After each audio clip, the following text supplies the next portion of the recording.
Alright, ladies and gentlemen, welcome back to Houston Rockets Daily, where we post daily Houston Rockets content. If that's something that piques your interest, be sure to hit that like button and hit that subscribe button if you haven't already. I did want to get a recap video for you guys for that Rockets-Warriors game. I do want to get back into doing the recaps for every game, but first week back of school in person, so just a little bit, everything's kind of chaotic right now. But man, Houston, there were moments in last night's game, particularly in that second half, where you were thinking to yourself, like, some way, somehow, I don't know, it doesn't really make much sense, but some way, somehow, I can't explain it, the Rockets might win this basketball game. And then Steph Curry drops 21 points in the fourth quarter en route to 40 total points. And unfortunately, the Golden State Warriors kind of just owned Houston, and it really sucks. And I have a feeling very soon, hopefully, granted, the Warriors do have Jonathan Kuminga, James Wiseman, and Moses Moody. Hopefully that narrative kind of starts to shift here in the next 3-5 years in that time period. So there were a lot of positives last night. I think the main thing for me, statistically, probably the best guy was Christian Wood, but we'll talk about him here in just a minute. I mean, Kevin Porter Jr. has been improving a lot. I love what I'm seeing from Kevin Porter Jr. It just comes down to consistency, man. That's really been the big thing with Kevin, is whether it's an injury or whether it's, a random, positive COVID test. KP, ever since he's gotten to Houston this season, it just hasn't been all that consistent. And what's tough about that is usually what ends up happening is Kevin comes back from, an injury or what have you, struggles for a handful of games, and then gets going for 5 straight and then goes down again. So hopefully that doesn't happen again, or hopefully that doesn't continue to happen. But KP last night, 17 points and 11 assists, 5 of 9 from downtown. The turnovers, it's whatever, man. At this point, it's whatever. I like to just see efficient shooting, and then along with the passing, Looking at his season stats, 2 weeks ago, we're looking at 12-6. I mean, that's pretty much what Jae'Sean Tate was doing. There was a lot of talk from, not diehard Rocket fans, but kind of casual Rocket fans saying, when that incident happened, oh, we should just cut Kevin Porter Jr., eat his salary for this year and next year, cut our losses, whatever. He dropped 50 and 11. It's we're forgetting that. He's proven everybody wrong. And you just love to see this consistent play, man. KP is a hell of a point guard. Steph Curry had some nice praise for him after the basketball game, and I don't know. I'm just really excited about Kevin Porter Jr.'s future, especially the way he's been shooting the ball from downtown. I feel like he's taking... The thing about Kevin was, I feel like for the most part, maybe, some of them weren't the best times to shoot the basketball, maybe the start of this season, the end of last year, where he was shooting 30% from downtown, a little too early in the shot clock. Maybe he'll just kind of walk up, get a pick, and he'll take a three. The thing with Kevin taking threes is they're usually open threes, so I felt like it was almost a matter of time before they just started going in at a consistent rate, and that's kind of starting to happen now. Kevin Porter Jr. Christian Wood, probably the second best. I mean, you could argue he had the best game for the Rockets. He dropped 17 points in the first half for us last night, and he was cooking early. The thing with Christian Wood is he either goes off in the first half or he goes off in the second half, and then whichever half he doesn't go off in, pretty much nothing. 7 points for the second half for Christian Wood last night. If he could just piece it all together, and the hope is that he does piece it all together. He's been piecing it all together in the last 2, 3, maybe even the last month. 24 points, 13 rebounds. The downside is he did finish minus 17, but a lot of the Rocket starters didn't have a great plus minus, and also 6 turnovers. You don't like to see that from Christian Wood.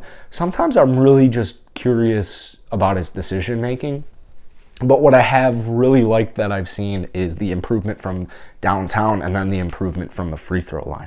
The Houston Rockets are still struggling greatly from free throw shooting and turnovers. That's something that the Rockets struggle with every single night. They went 20 of 29 from the free throw line last night for, I'm not good at math here. What is that? 69%, and finished with 16 turnovers. it's happening every single basketball game. And usually when the Rockets either shoot good from the free throw line or control their turnovers to like just barely over 10, it's actually usually when they win basketball games. Unfortunately for the Rockets, they've lost over 10 straight games now at home, which is not great considering they were winning home games. They were winning home games in the first like 35 games of the season, and then they've just been on this like 10-game losing streak at home. I don't know what's going on, but hopefully we can bounce back. We play the Cavs tomorrow. Cavs are tough. Cavs are certainly going to be a tough matchup no matter who they have or who they don't have. It's going to be a tough matchup. Moving on, Jalen Green, actually, I believe he's in the dunk contest. Yeah, Jalen Green's in the dunk contest, which is really cool. The good news for Jalen, or the good news that I've been seeing from Jalen Green, is the shooting splits have been god-awful. Like, they've been just disgusting. 2 of 9 from last night, 0 of 2 from downtown. I mean, it's starting to feel like it's every single basketball game. The good news is if you're actually, if you watch the highlights, you're not going to be very pleased with Jalen Green, because maybe you'll see, like, one dunk and maybe, like, you know, a nice cut to the rim or a nice three-pointer. But if you're actually watching the basketball games, I mean, Jalen's improving.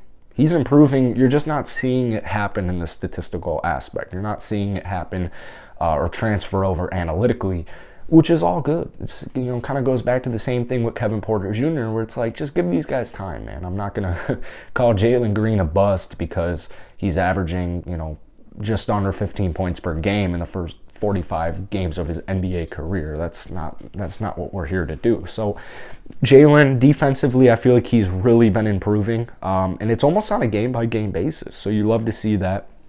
Outside of that, I really like what I'm seeing from Josh Christopher, KJ Martin. I have a feeling that however the Rockets trade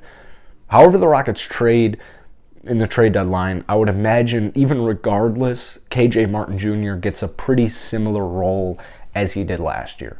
KJ has been seeing an increase of minutes, and he's been playing really efficiently. And I think KJ is one of those players where it's like, Rocket fans, like, we know he has potential, but we don't know how high his ceiling is. The issue with KJ is he barely plays. Silas barely played him the first half of the season.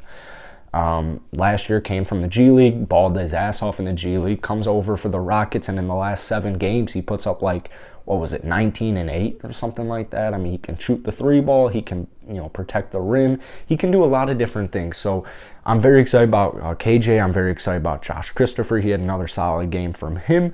Alperen Sengun, apparently it's Alperen Sengun, which I feel like no one really knows how to say his last name, which is bad. If anybody could help steer me in the right direction, I've been saying it wrong for half a season apparently, which is just despicable.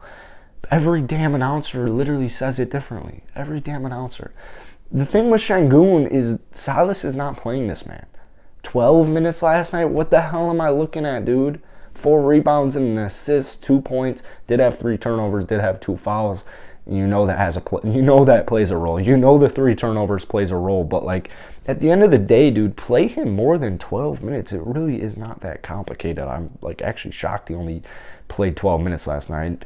I feel like we're starting to witness and realize like Sengun's kind of like decreasing playing time, and it's resulting in a decrease in production, which I feel like Silas is using as a reason to play him less. Maybe it's a matchup thing because the Warriors are a relatively smaller team, but I just need to see more Sengun in the second half, or Sengun in the second half. So that's really it for today. If you guys enjoyed it and you like Daily Rockets content, be sure to hit that like button, hit that sub button, and I'll see you guys later.